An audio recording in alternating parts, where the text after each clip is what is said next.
નમસ્કાર વિદ્યાર્થી મિત્રો, અત્યારે શરૂઆતમાં જે કંઈ પણ સૂત્ર છે એમાંથી મોટા ભાગના સૂત્ર જે છે એ ઓલરેડી તમે ગુજરાત બોર્ડની અંદર ભણી ચૂક્યા છો, બરાબર છે. પણ યાદ આવી જાય, તાજું થઈ જાય એટલા માટે આપણે ફરીથી જોઈ લઈએ છીએ. શરૂઆતમાં વર્તુળની વ્યાખ્યા લખેલી છે. એચ કે કેન્દ્ર અને આર ત્રિજ્યા વાળું વર્તુળ હોય તો એનું સમીકરણ થશે એક્સ માઇનસ એચ નો વર્ગ વત્તા વાય માઇનસ કે નો વર્ગ બરાબર આર સ્ક્વેર, બરાબર છે. જો ઉગમ બિંદુ કેન્દ્ર હોય એટલે કે એચ અને કે બંને જો 0 0 લઈએ છીએ, આ 0 અને 0 લઈએ એટલે સમીકરણ x માઇનસ 0 નો વર્ગ એટલે કે એક્સ સ્ક્વેર, y માઇનસ 0 નો વર્ગ એટલે કે વાય સ્ક્વેર, તો x square plus y square is equals to r square જેવું બને, બરાબર છે. ઉગમ બિંદુ કેન્દ્ર અને ત્રિજ્યા 1 આપેલી હોય, અહીંયા જો હું 1 મૂકું છું તો વર્તુળનું સમીકરણ જે છે થઈ જશે x square plus y square is equals to 1, જેને સામાન્ય રીતે આપણે ઓળખીએ છીએ એકમ વર્તુળથી. બીજું કંઈ ખાસ યાદ નહીં રાખો તો ચાલશે. એચ કે કેન્દ્ર અને આર ત્રિજ્યા વાળા વર્તુળનું સમીકરણ અને ઉગમ બિંદુ કેન્દ્ર અને આર ત્રિજ્યા વાળા વર્તુળનું સમીકરણ, આ બે વસ્તુઓ અહીંયાથી કામની. આ ઓટોમેટિકલી આની અંદર આવી જાય છે એટલે એક ટાઈમે અલગથી યાદ નહીં રાખો તો પણ ચાલશે, બરાબર છે. ચાલો એનાથી આગળ વધીએ. વર્તુળનું વ્યાપક સમીકરણ, બરાબર છે. X square plus y square plus 2gx plus 2fy plus c equals to 0 વર્તુળનું વ્યાપક સમીકરણ, જેના માટે કેન્દ્ર જે છે એ થશે માઇનસ જી માઇનસ એફ અને ત્રિજ્યા જે છે એ થશે under root G square plus F square minus C, અને એટલે જ G square plus F square minus C જે છે ધન હોવા જોઈએ, તો અને તો જ આ વર્ગમૂળ મળે, તો અને તો જ આ વર્તુળનું સમીકરણ થાય, બરાબર છે. ચાલો બીજી અગત્યની વસ્તુ કે વર્તુળના સમીકરણ માટે હંમેશા એક્સ સ્ક્વેર અને વાય સ્ક્વેર જે છે એમના સહગુણકો સરખા હોવા જોઈએ અને શૂન્યેતર હોવા જોઈએ, શૂન્ય સિવાયના, બરાબર છે. સાથે સાથે એક્સ વાય જે છે એનો સહગુણક હર હંમેશ શૂન્ય હોવો જોઈએ. એક્સ વાય વાળું પદ હાજર હોવું જોઈએ નહીં. એક્સ સ્ક્વેર વાળું પદ, વાય સ્ક્વેર વાળું પદ, એક્સ વાળું પદ, વાય વાળું પદ અચળ પદ, બરાબર છે. અને એના માટે એક્સ સ્ક્વેર અને વાય સ્ક્વેર ના સહગુણકો સમાન, શૂન્યેતર, બરાબર છે. એક્સ વાય નું સહગુણક તો આમાં દેખાય જ છે કે શૂન્ય છે. બીજી વસ્તુ કે આ શરતનું પાલન થતું હોવું જોઈએ તો એ વર્તુળ મળે, બરાબર છે. અન્યથા વર્તુળ વ્યાખ્યાયિત થાય નહીં, બરાબર છે. આ પણ બેઠી ગુજરાત બોર્ડની જ વસ્તુ, બરાબર છે. ચાલો એનાથી આગળ વધીએ. થોડીક વસ્તુઓ નવી આવી. હવે આપણને કીધેલું છે કે કેન્દ્ર જે છે એચ કે જેટલું, બરાબર છે, આર ત્રિજ્યા છે. હવે વર્તુળ જે છે એ આપણને કીધેલું છે કે એક્સ અક્ષને સ્પર્શે છે, બરાબર છે. તો એક્સ અક્ષને સ્પર્શે છે એનો અર્થ શું થયો? એક્સ અક્ષ છે એ વર્તુળનો સ્પર્શક હશે, વર્તુળ અને એક્સ અક્ષનું એક જ છેદ બિંદુ મળે. હવે આ આકૃતિ અહીંયા આ પ્રમાણે દોરી એ જ પ્રમાણે હોય એવું જરૂરી નથી, બરાબર છે. આ બાજુ ગમે તે ચરણની અંદર હોઈ શકે, બરાબર છે, આપણને ખબર નથી, પણ સમજણ પડે એટલા માટે રફ આકૃતિની અંદર આપણે બે વિકલ્પ લીધા. બાકી આ બાજુ પણ વર્તુળ હોઈ શકે, બરાબર છે, અને આ બાજુ પણ વર્તુળ હોઈ શકે, બરાબર છે. ચાલો એ આપણને કેન્દ્રના યામ જે આપેલા છે એના આધારે ખબર પડે કે કેન્દ્ર ક્યાં આવેલું છે. અને ક્યારેક આવું પણ થાય કે એક કરતા વધારે ચરણમાં આવેલું હોય વર્તુળ, બરાબર છે. તો જરૂરી નથી કે હંમેશા પહેલા ચરણમાં આવ્યું હોય એટલે બધું પહેલા ચરણમાં જ હોય. એ કેન્દ્ર અને ત્રિજ્યાના યામ ઉપર આધાર રાખે, બરાબર છે. તો હવે આ કેવી રીતે આર કે માઇનસ આર જેટલા થયા એ વસ્તુ સમજીએ, બરાબર છે. ધારો કે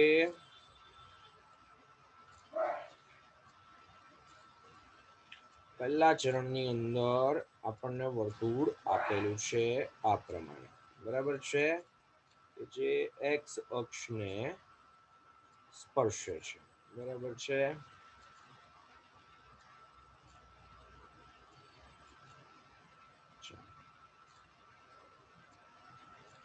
કેન્દ્ર જે છે એચ કે, બરાબર છે. હવે આપણે જાણીએ છીએ વર્તુળ નો સ્પર્શક જ્યારે હું કેન્દ્રમાંથી સ્પર્શ બિંદુને જોડતો રેખાખંડ લઉં, બરાબર છે, તો આ બંને પરસ્પર લંબ હોય, બરાબર છે. 10મા ધોરણની અંદર વર્તુળની અંદર આ વસ્તુ શીખી ગયા કે સ્પર્શક છે, આ સ્પર્શ બિંદુ છે, અહીંયા કેન્દ્ર છે, આ બંનેને જોડતો રેખાખંડ હું લઉં તો ડેફિનેટલી એ બંને પરસ્પર લંબ હોવાના, બરાબર છે. તો સાદી ભાષામાં કહીએ તો આ શિરોલંબ રેખા થઈ ગઈ, બરાબર છે. આના યામ જે છે એક્સ અક્ષ પરનું બિંદુ છે એટલે ડેફિનેટલી શું હશે, H0, બરાબર છે. તો હવે આપણે ત્રિજ્યાની વ્યાખ્યા પણ જાણીએ છીએ. ત્રિજ્યાની વ્યાખ્યા એટલે શું, કેન્દ્ર અને વર્તુળ પરના બિંદુ વચ્ચેનું અંતર. અંતર સૂત્રથી જો આપણે લખવા બેસીએ તો h માઇનસ h નો વર્ગ વત્તા 0 માઇનસ k નો વર્ગ. h અને h તફાવત લઈએ છીએ એટલે 0, 0 માઇનસ k એટલે માઇનસ k વર્ગ કરીશું એટલે k સ્ક્વેર. k સ્ક્વેર વર્ગમૂળ લઈએ એટલે થશે k.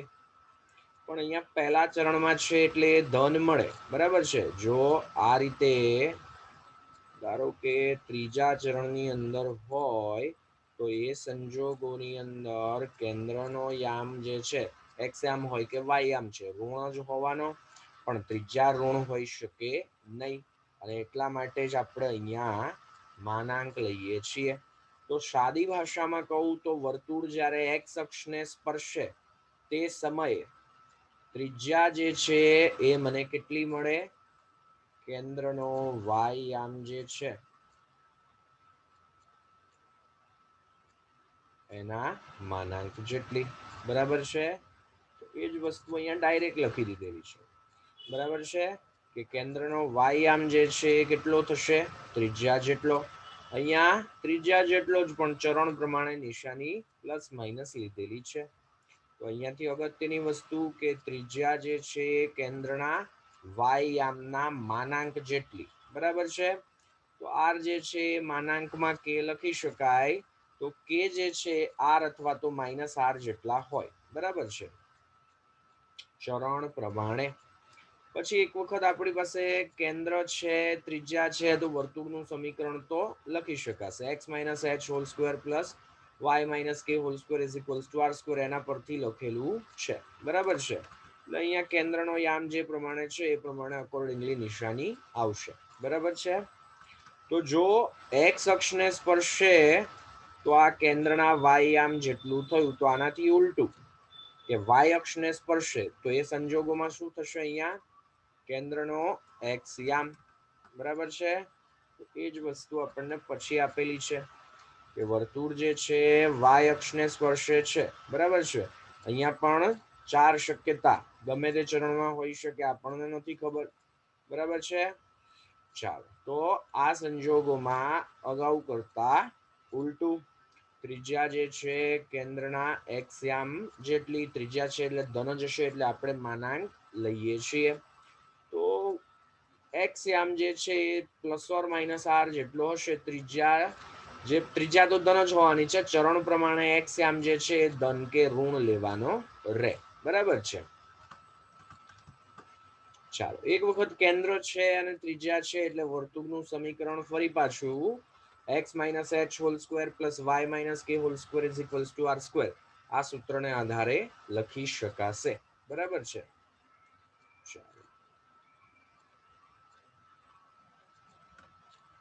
હવે બંને અક્ષોને સ્પર્શે છે, તો એક્સ અક્ષને સ્પર્શે તો એ સંજોગોમાં ત્રિજ્યા જે છે કેન્દ્રના વાય યામના માનાંક જેટલી, જો વાય અક્ષને સ્પર્શે તો એ સંજોગોની અંદર એક્સ યામના માનાંક જેટલી.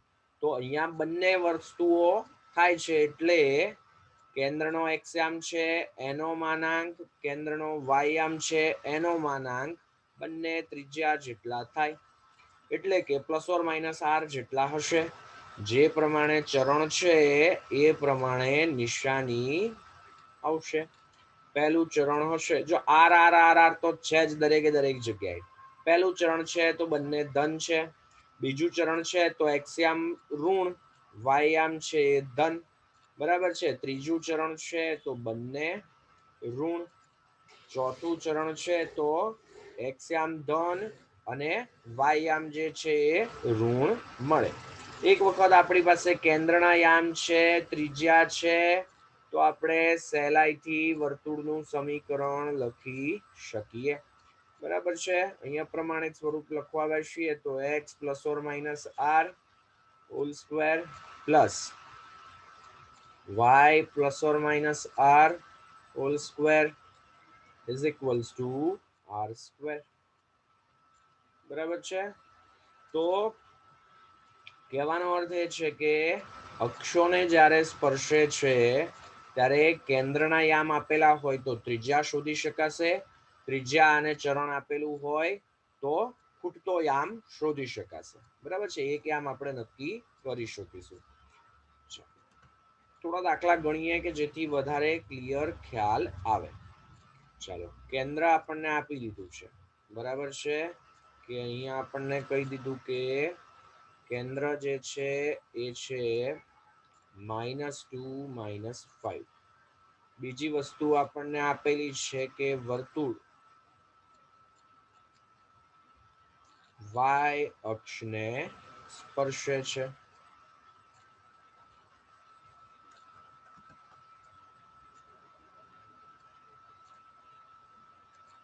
અને એટલે જ આપણે કહી શકીએ કે આ સંજોગોમાં ત્રિજ્યા જે છે એ કેન્દ્રના એક્સ યામ જેટલી, ધન કે ઋણ ગમે તે હોઈ શકે એટલે માનાંક લેવો પડે. તો -2 નો માનાંક લઈએ તો +2.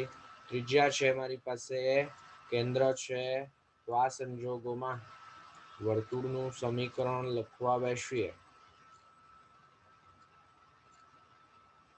તો પ્રમાણિત સ્વરૂપ x - h આખાનો વર્ગ વત્તા y - k આખાનો વર્ગ બરાબર r² મુજબ આપણને મળશે x - +2 આખાનો વર્ગ વત્તા y -+5 આખાનો વર્ગ બરાબર 2 નો વર્ગ. વિસ્તરણ કરવું હોય તો કરી શકાય, બાકી ચાલે. વિસ્તરણ કરીએ ધારો કે તો x² + 4x + 4 y² + 10y + 25 પ્રમાણિત સ્વરૂપમાં લખીએ તો x² + y², x વાળું પદ લખીએ તો 4x, y વાળું પદ લખીએ તો 10y, 4 અને 4 જે છે કેન્સલ, 25 ને એ બાજુ જ રાખીએ તો +25. બરાબર છે. ચાલો એનાથી આગળ વધીએ. ઉગમ બિંદુમાંથી પસાર થતું √5 ત્રિજ્યા વાળું કેન્દ્ર કિરણ OX પર હોય એવા વર્તુળનું સમીકરણ મેળવો.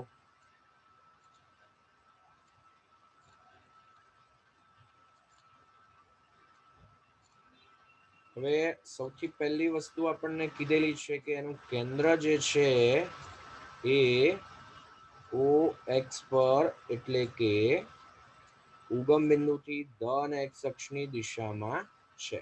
બરાબર છે. બીજી વસ્તુ સાથે સાથે આપણને એ પણ આપેલી છે કે ઉગમ બિંદુમાંથી પસાર થાય છે. તો આને જો હું x અક્ષ લઉં છું, બરાબર છે, કેન્દ્ર અહીંયા છે એટલે ઉગમ બિંદુ અહીંયા જ હોવું જોઈએ. બરાબર છે.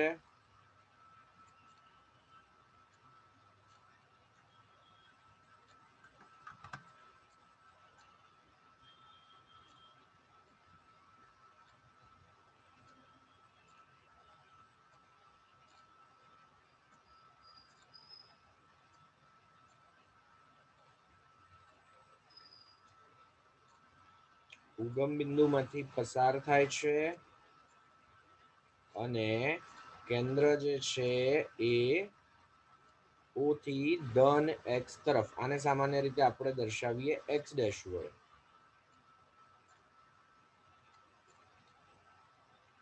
બરાબર છે.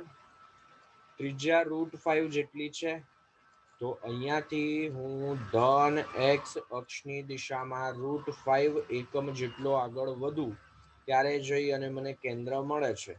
તો આ સંજોગોની અંદર આપણે લખી શકીએ કે કેન્દ્ર જે છે એ થશે √5 0. બરાબર છે.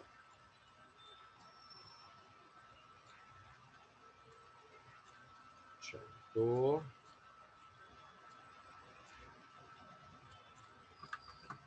વર્તુળ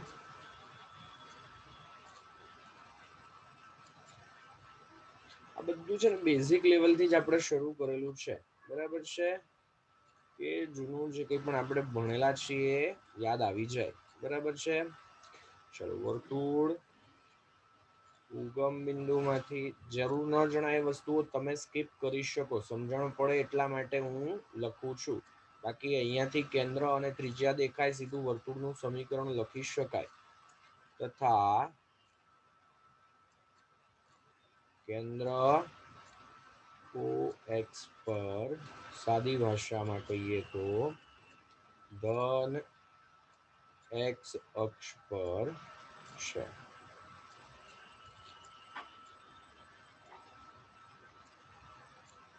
સાથે સાથે આપણને કીધેલું છે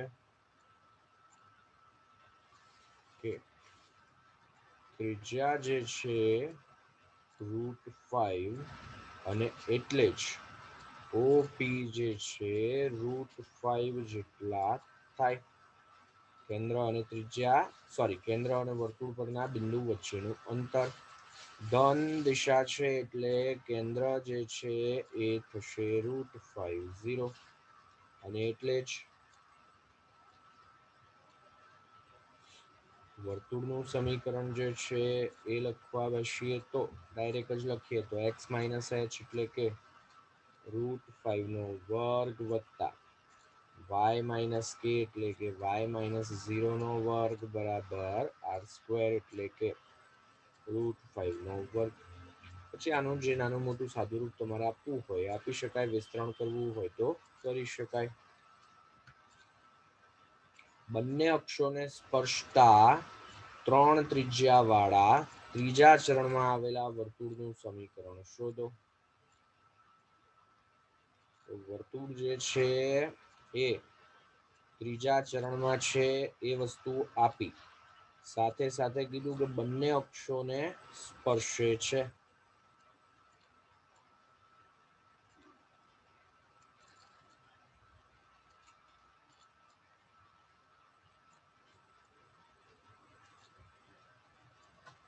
રફ આકૃતિ જો દોરીએ તો કંઈ આવી મળે.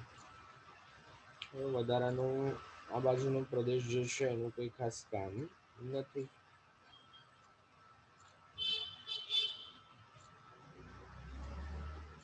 આકૃતિ બી માત્ર અને માત્ર આપણી જાણકારી માટે.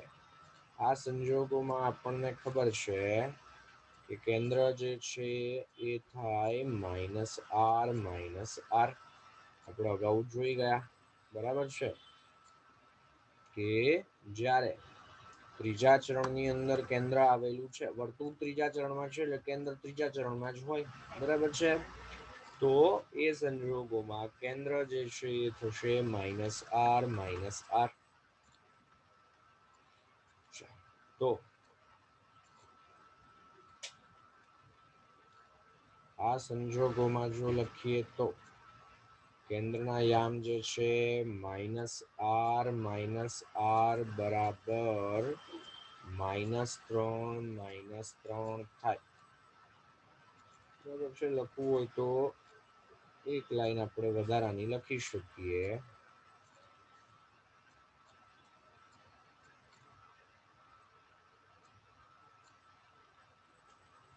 કે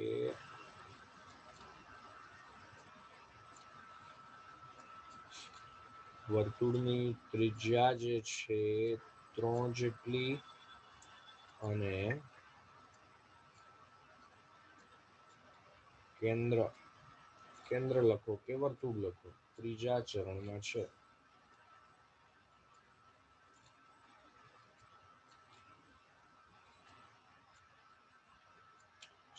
તો આ સંજોગોમાં જો લખવા બેસીએ તો વર્તુળનું સમીકરણ જે છે એ મળે x માઇનસ માઇનસ પ્લસ 3 આખાનો વર્ગ y માઇનસ માઇનસ પ્લસ 3 આખાનો વર્ગ બરાબર 3 વર્ગ. આનું પણ પછી આગળ જે સાદુરૂપ આપવું હોય, જે પ્રમાણે સાદુરૂપ આપવું હોય એ પ્રમાણે આપી શકાય. બરાબર છે. ચાલો, એક્સ અક્ષને સ્પર્શે છે અને કેન્દ્ર 3, 4 છે એવા વર્તુળનું સમીકરણ મેળવવાનું છે. તો કેન્દ્ર 3, 4 અને વર્તુળ જે છે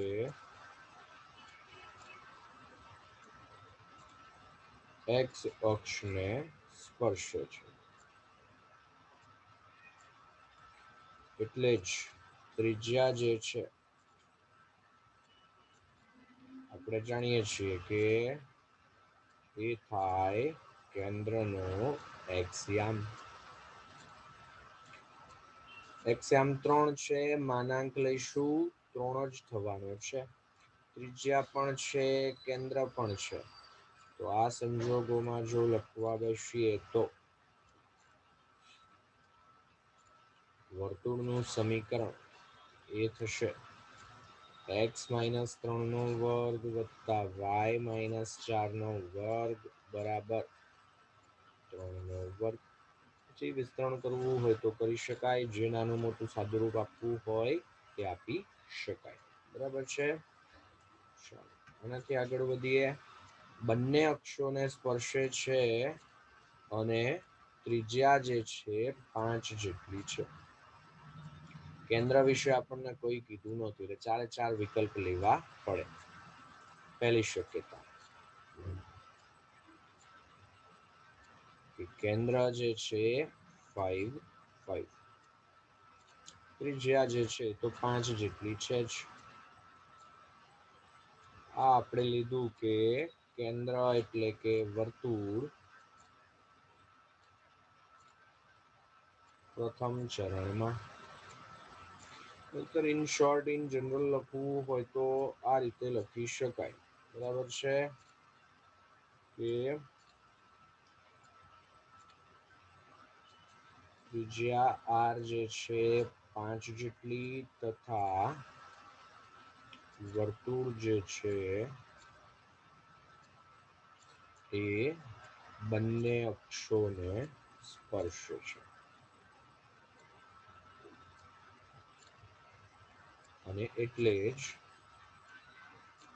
કેન્દ્ર જે છે એ જો હું લખવા બેસું તો +or -5 થાય. ચરણ પ્રમાણે નિશાની આવે. અહીંયા કોઈ જ સ્પષ્ટીકરણ નથી. r r, અહીંયા -r r, અહીંયા બંને ઋણ -r r, અહીંયા x ધન y ઋણ. તો